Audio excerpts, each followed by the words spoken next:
Sometimes autism looks like this. It's not always a superpower or just a different way of seeing the world.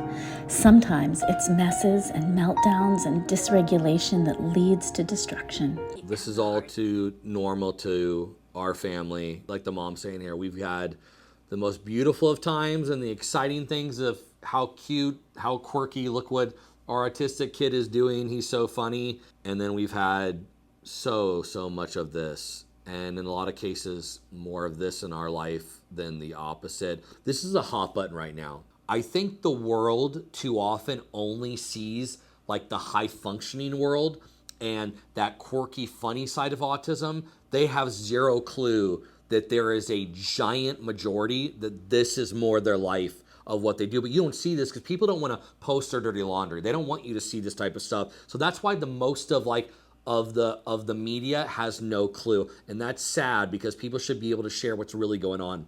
The amount of drywall that's been torn off my home, the number of the backs of toilets, that the toilet tanks that have been dropped and crushed on the ground, windows broke, TV shattered, things destroyed. Like this video, this is my life. Like I've lived through all of this. I don't think there's probably anything on this video that hasn't actually happened to me and my family.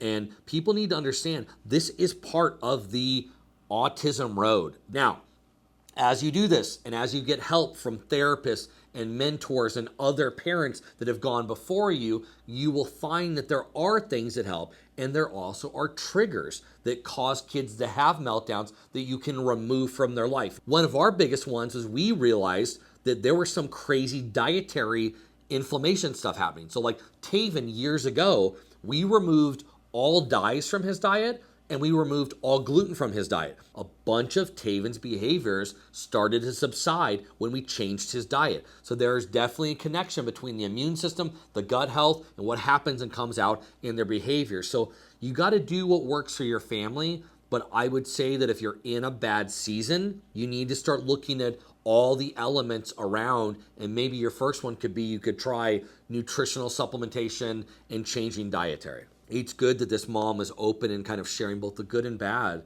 of their world and their road with autism.